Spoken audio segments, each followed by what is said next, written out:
Alas, boy Yorick, I knew it. Hang about a minute.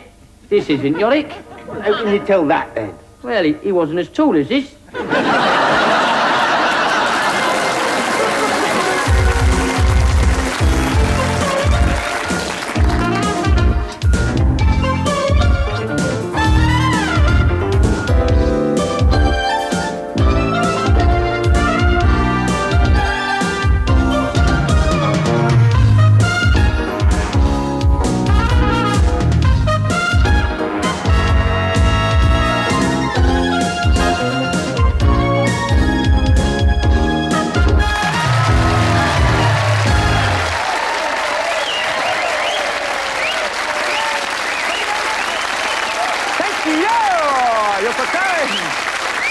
Thank you very much. Good evening and welcome to Davro. Now, have you been watching these adverts on TV? They take us for fools.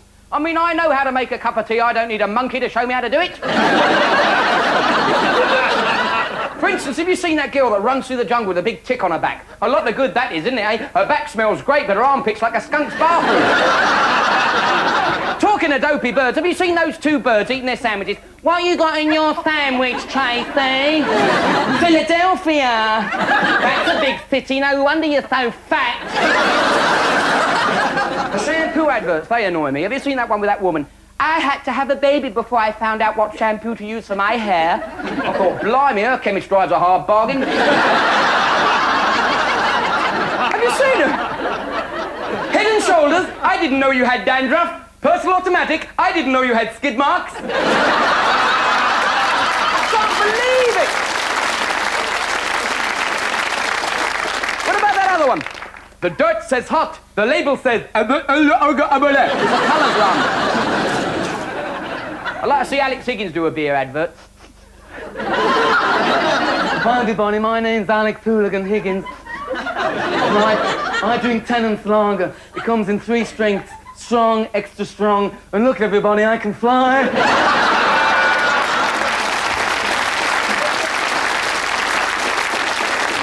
Sean Connery, he's doing an advert for Allied Carpets. Oh, hello there. Allied's having a super summer sale, full of super shaves. £7.77 a square yard. That's all I need for my head. What about Ian Paisley doing an advert for Whisper Bars? Go out and buy a Whisper Bar now! Buy Whisper Bars, get rich! What about Dustin Hoffman from The Rain Man advertising cars? I'm a really good driver. I'm a good driver. I'm a really good driver. I drive Skodas. Skoda. Registration PQ68592. Skodas never crash. They never crash. They never start. What about Robin Williams doing an advert for Tesco's? Could you imagine that? Stuck behind the deli counter. Good morning, veal and ham. Okay, okay. Wiki, wiki, rise and shine. It's 0900. What's your stand for? Oh, my God, look at the money you're saving. Some Tesco news just come in. Free-range eggs going up again. That'll surprise the chickens. Come out of here. And guess what? Tesco's are amalgamating with MFI. Just think, you'll buy a chicken and the leg will fall off. Until next week, nano, nano.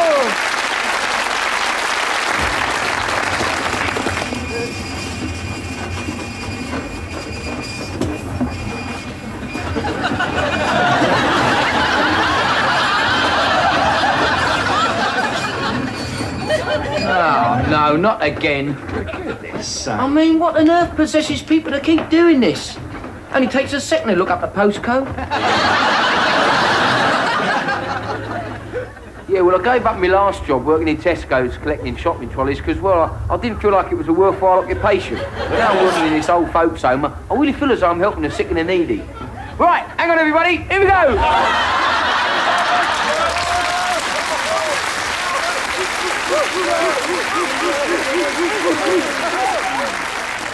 Mick Jagger's day starts much the same as everyone else's.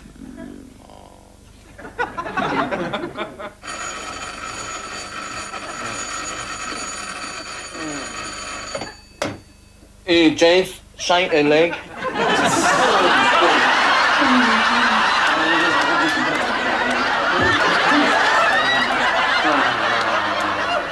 I like the keep my skin nice and smooth and free from stubble. Otherwise, it ladders me tights when I'm on stage. Know what I mean? Oh, you're beautiful.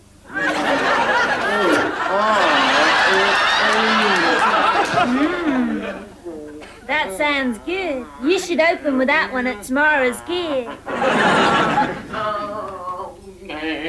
Hey, you want some breakfast? Oh, no, not bothering again. Rolling girl, mate. Blimey, you can say that again. We need a revolving restaurant on your head and we can charge admission. Oh, no, we're running short of supplies. Come on, we gotta get to the supermarket. Supermarket? I've got to go and make a phone call, right? What's that, Poppet? You've drawn a pretty picture using all your crayons. Oh, yeah. What? And you got a gold star from your teacher. Oh, you are a clever little girl, aren't you? Anyway, is your husband in, Mrs. Wyman? Fashion plays an important part in Mick and Jerry's life. Well, what do you think, honey? Nah, Jez, I just don't dig it. I mean, you look all out of date, like a throwback to the 60s. You look like mutton dressed as mutton. I've told you before. Stay out my wardrobe.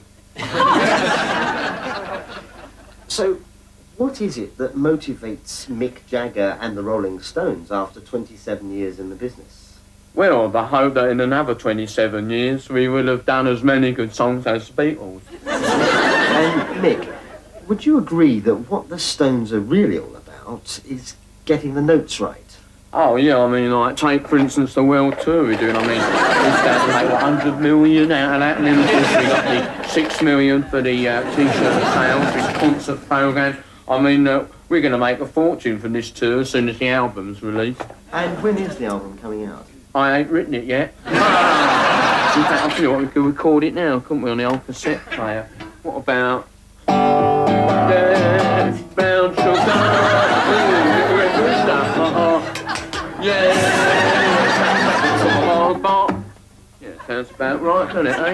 Here, G-Skill, get that down to the record company, tell them to stick some drums on, make a fortune. And at the end of another hectic day, there's nothing better than settling down to a good book. Look at that revolting hair thing on the ceiling. Mick, get it out! Get out of it, you know what? Hang on. Come on, Keith. Out you go,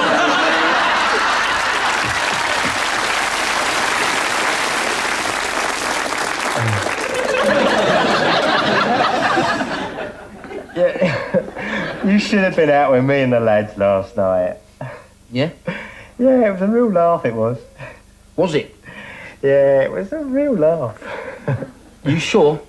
Eh? Are you sure it was a real laugh? I mean, you don't think you might have just been having a bit of a laugh? Eh? Well, you often have a bit of a laugh when you go out, but you don't often have a real laugh, do you? No, it was definitely more than a bit of a laugh. You sure? Yeah, definitely.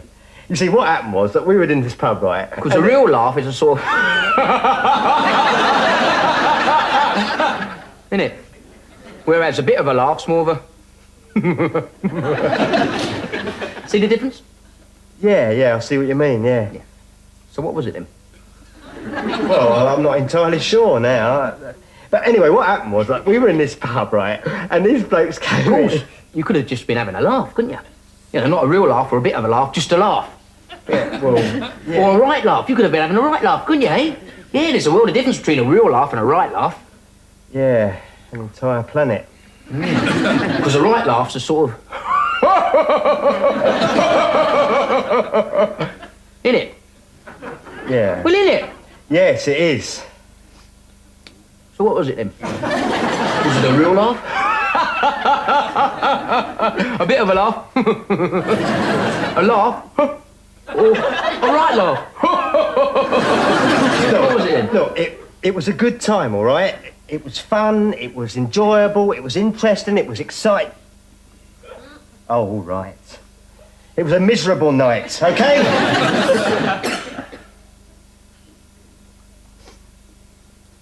Miserable what? Just a bit? Well, that's it, I'm going. You going what? Now? Soon? Eventually? When you going? Look, I'm fed up with all this. All right, keep your hair on, keep your hair on. I'm only trying to explain to you the English language is a very beautiful thing. Use it properly. Be specific. All right, then. I am going to punch you in the face. More specifically, on the end of your nose.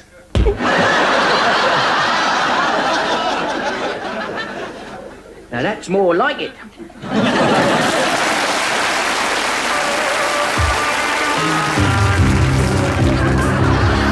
Man's get along in the tube, and Superman can't change it. He-Man is incredibly Dick Tracy is an absolute dick. The Americans can keep them heroes. Let's be a brand new British heroes.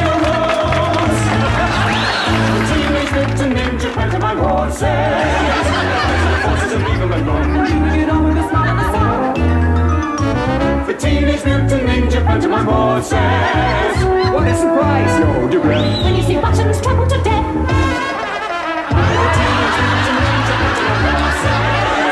Horses are tough, we're not yellow. We don't take no crap from Cinderella. We're so popular, it's a simple fact. Even cities trying to Got skills to dazzle and blind you. When you shout, look out, he's behind you.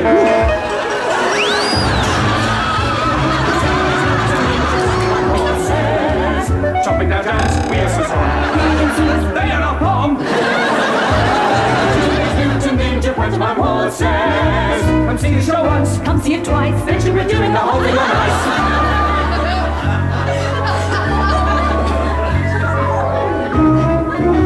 The Teenage Mutant Ninja Pantomime horses.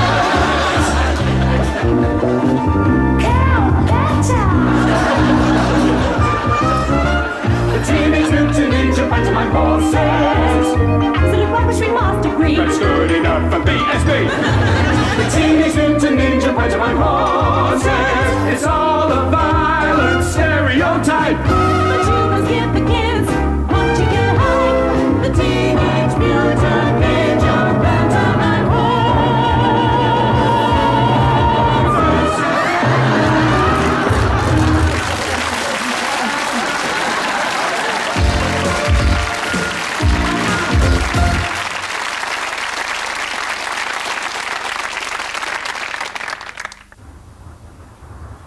What a terrible way to go. How did it happen?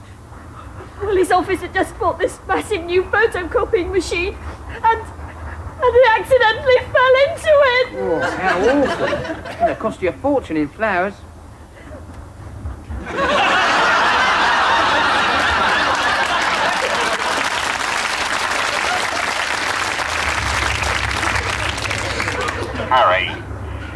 Harry, just listen for a minute. Look, I know you can hear me. I just want you to come out. If you come out now, we'll keep this nice and quiet. That's a promise. Yes, that's the boy. Good boy. Over here. That's it.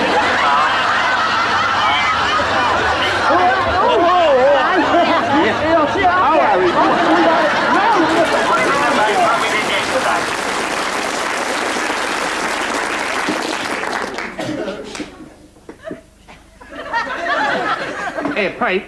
Yes, Dad. I was thinking the other day, isn't gravity a wonderful thing, Pete?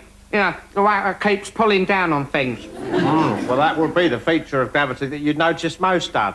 Because gravity's well known for its pulling down qualities. Yeah, but what impresses me, Pete, is the way that it differentiates between things. You know, for instance, I mean, you imagine how much gravity is needed to keep a bus on the road, and then imagine the same amount of gravity being applied to me. You'd certainly hold the road, Dad. I will be the road, Pete, wouldn't I? I mean, I will be as flat as the road, wouldn't I, Pete? But as it is, I'm hardly ever conscious of gravity at all. We do take it for granted, Dad. I mean, really, we should contemplate more often just how lucky we are that gravity has become so fashionable. So you think what? Gravity could be just a bit of a whim then, Pete? Well, that is very possible, Dad. If the demand for gravity grows less, then it could disappear altogether. Now, when gravity was discovered, wigs were very popular. And, of course, gravity was discovered to keep wigs on, Dad. Of course, Pete. And that is why there's no gravity in space, Pete. Because, Dad, Because there are no wigs in space, precisely, Pete. And as you all know, it was Sir Isaac Newton, Dad, that stumbled across gravity when he was experimenting with apples. Oh, apples, was it? That's right, yes. Oh, yeah. As a means of keeping wigs on. Wigs on, yeah. That's right, Dad, yes. And that was when he uttered his immortal words, Granny Smiths, keep your wigs on. But gravity does it better. Those very words, Those Dad. very words, Pete. Now, of course, wigs are no longer in vogue. And No. even hats, which continued the trend for gravity, are what they used to be in the fashion stakes. Oh, so you think what the first signs of the departure of gravity will be the falling off of hats then, Pete? If logic dictates, Dad, yes, most certainly. Oh, that's a bit worrying, Pete, because, I've noticed, like, when I go to bed at night, like, wearing my cap, when I wake up in the morning, my cap has indeed fallen off of my head, Pete. Sounds like gravity's definitely taking advantage of you when you're asleep, then, Dad. Definitely, I mean, taking liberties, Pete, Only when it happens, I think to myself, funny, I think. Funny, Dad, Funny, yes. Pete, Funny. Cap on at night, cap off in the morning. Funny, Funny. Funny. It's funny, isn't But it, of course, Dad? the amazing thing is, Pete, during my waking hours, gravity is ever alert. You've no complaints during your waking hours, then, No Dad? complaints at all, Pete. No. Sometimes I just jump up like this suddenly, jump up, and every time, You come straight back down. straight back down, Pete, without so much as a delay. And, of course, Dad, you know the way to ensure that this keeps happening, don't you? Well, of course, Pete. In fact, I've already taken precautions, Pete. You've got to encourage gravity, Pete. Where were we? That's right, Dad. Because, in a few years' time, the only people with their feet on the ground will be you, me, and Bruce Forsyth. And of course, we have. And Bobby Charlton, And the Queen Mother, apparently, as well.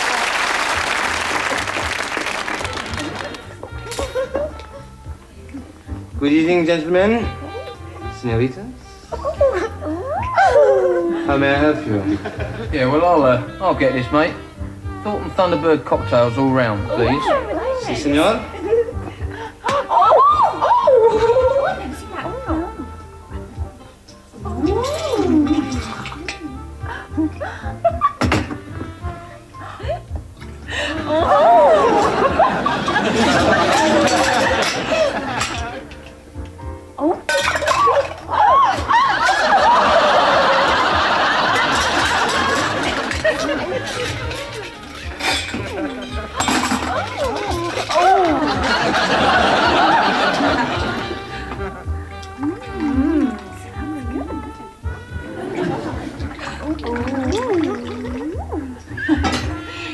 We'll have some crisps, please.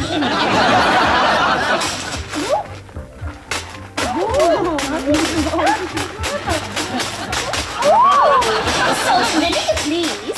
Si, senorita. Oh, cheese and onions, please. Senorita. Roast beef, please. Wrong cocktail. Hang about, change your mind. I'll have smoky bacon. How much is that then? £7, please.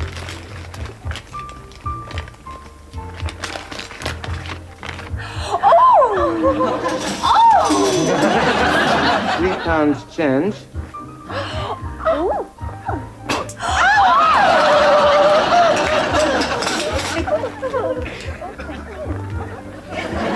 Rats.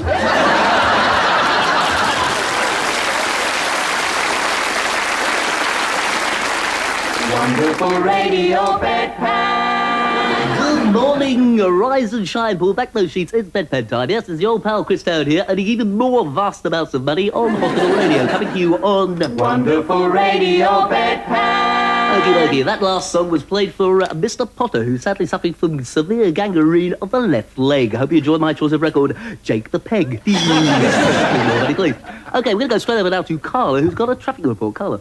A trolley has shed its load at the junction between men's surgical and the operating theatre. So sorry, Mr. Parkin, you'll have to wait for your hemorrhoids operation. Sounds like a nasty pile-up. Chuckle, money, please. Keep those checks coming in. Carla, tell me, what's the weather going to be like? Expect a large ridge of high pressure in the north, steadily moving southwards, developing into violent winds later.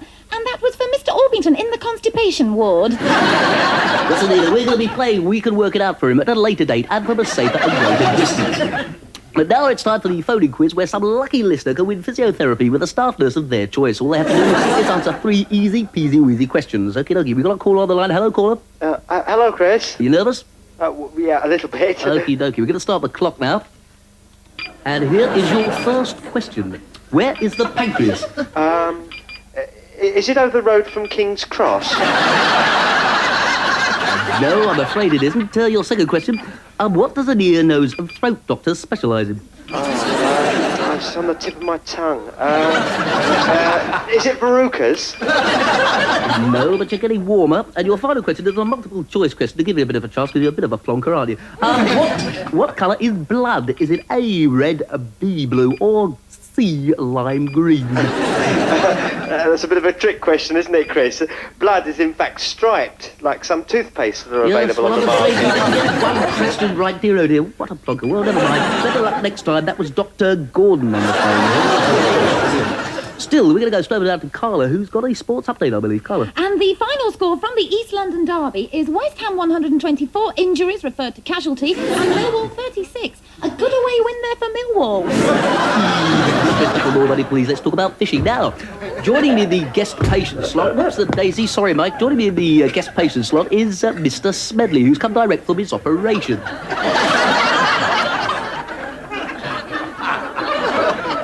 The middle of my operation, actually, Chris. Well, tell me, how is the heart transplant coming on?